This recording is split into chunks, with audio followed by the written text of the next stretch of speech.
Pertamanya syukur pada Allah Subhanahu wa taala di atas segala kenikmatan yang Allah Subhanahu wa taala telah berikan kepada kita, termasuklah apa yang menimpa kita pada hari ini juga. Ini adalah nikmat. Ini adalah juga nikmat. Nikmat dalam erti kata yang sebenar. Allah nak didik kita supaya daripada seorang yang Muslim ataupun yang belum Islam kepada Islam. Kalau kita dah Islam, Allah nak didik kita supaya kita jadi orang yang beriman. Udah beriman, Allah nak didik kita jadi orang yang muttaqin. Sebab tu kata ulama, hidayah tu 3 peringkat. Daripada yang belum Islam kepada Islam. Corona ni datang, Covid ni datang untuk didik orang-orang yang belum Islam supaya masuk Islam. Sebab tu macam-macam kita tengoklah kalau di media sosial kan. Yang tak pernah azan, yang sebelum ni mungkin dia dengar orang Islam cakap ke, ataupun dia baca Quran ke dan sebagainya kan. Allah berkuasa terhadap tiap sesuatu. Masa tu mungkin dia tak yakin. Dia kata teknologinya hebat, saintis-saintisnya hebat. Bila Allah buat begini, lah, gitu maksudnya. Untuk memberi hidayah kepada orang yang belum Islam kepada masuk Islam. Itu hidayah tahap yang pertama kata ulama. Sebab tu hidayah ni bukan satu je. Dulu saya masa kecil pun ingat salah. Saya ingatkan hidayah ni hanya belum Islam kepada Islam je.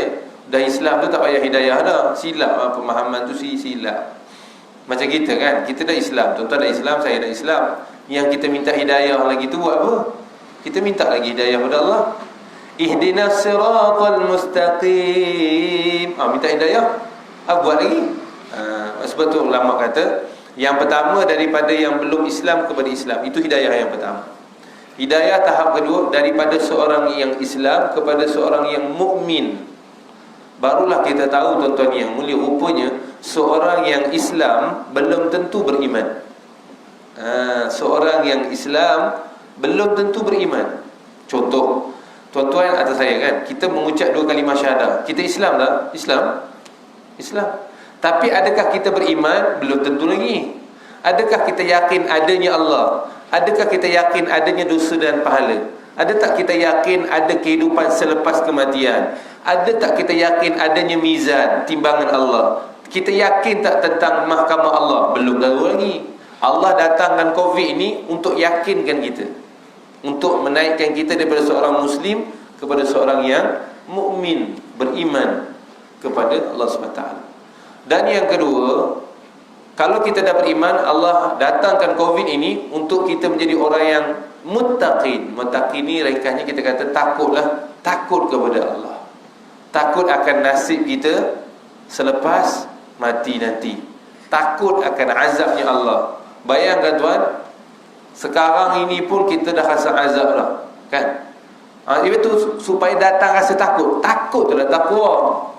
Sebab tu satu sifat yang Allah SWT suruh bawa jumpa dengan dia esok, iaitu takwa.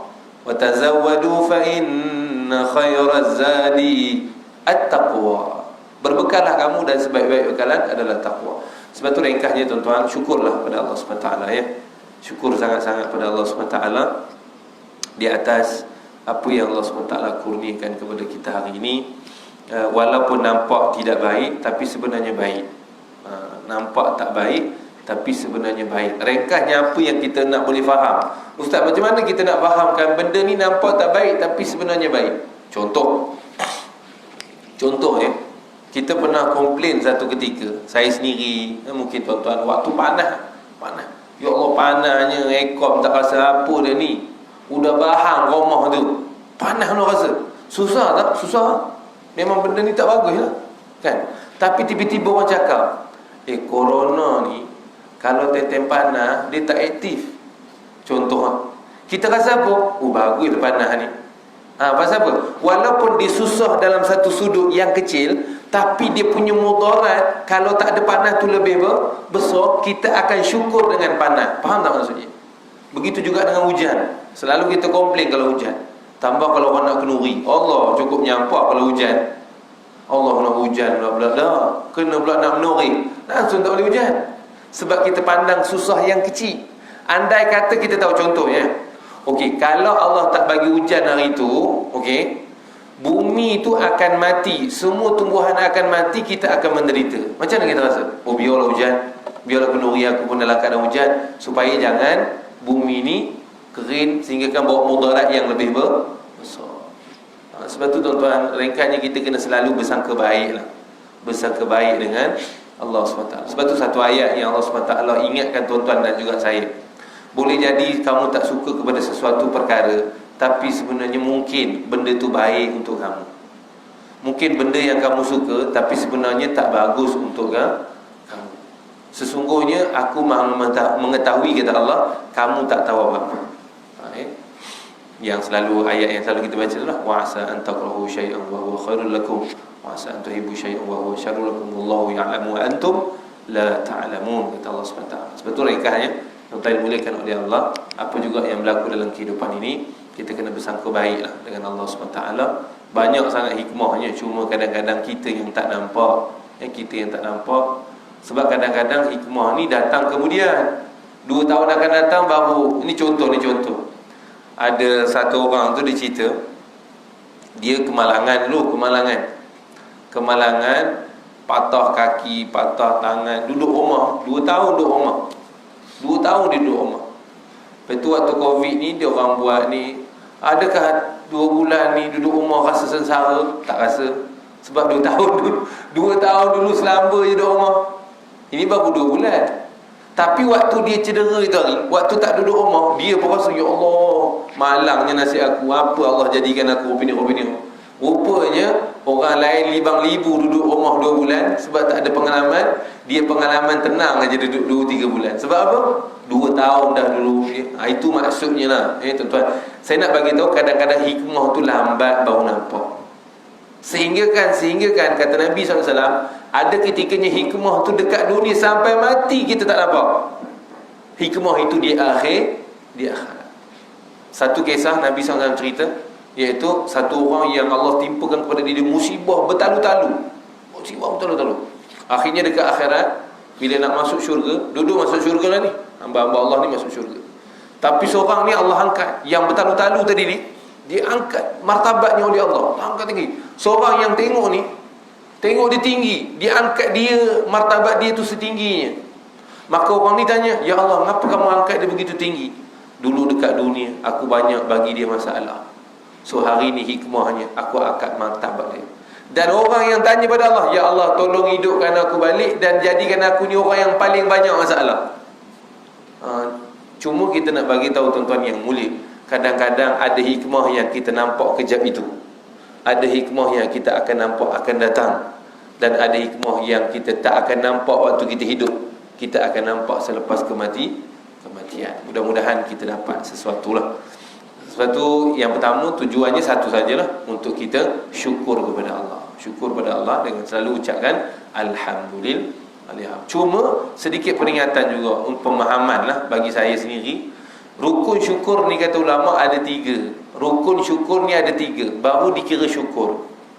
Yang pertama apa? Syukur dengan hati kita. Syukur dengan hati.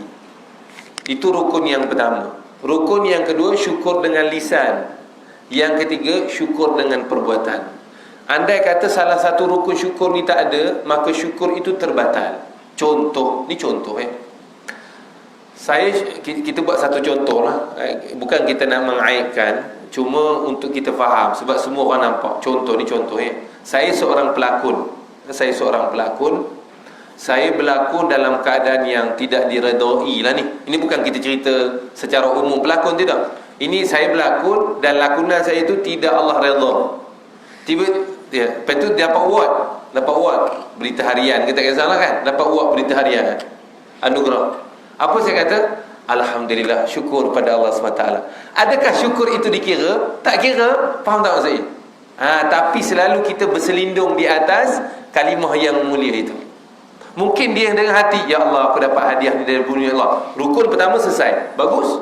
Dia ucap dengan lisan, Alhamdulillah, lulus. Tapi yang ketiga, perbuatannya tidak sesuai dengan kehendak Allah. Faham tak maksud saya tuan? Itu maksudnya rukun syukur. Siapa pun lah, contoh model. Ini bukan kita kata model yang ada syar'i, tidak. Ini model yang, maaf cakaplah, contoh-contoh model bikini lah sebagai contoh. Itu contoh. Tiba-tiba dapat award, apa katanya? Alhamdulillah. Walau tak apa. Itu maksudnya. Itu yang kita nak faham lah. Cuma contoh kalau orang kita macam biasa. Contoh saya sendiri. Saya syukur mata saya boleh, ya Allah, terima kasihlah hati ni. Kita benarkan dengan hati, ya Allah, mataku boleh melihat, ya Allah, Engkau yang bagi lihat, ya Allah. Rukun dengan hati, selesai. Alhamdulillah, syukurlah, selesai. Saya cakap sebut Alhamdulillah, Alhamdulillah, ya Allah, Alhamdulillah, selesai. Tapi mata saya gunakan kepada perkara yang Allah larang. Syukur itu jadi tak? Tak jadi. Itu maksudnya terbatal. Itu yang perlu kita faham lah.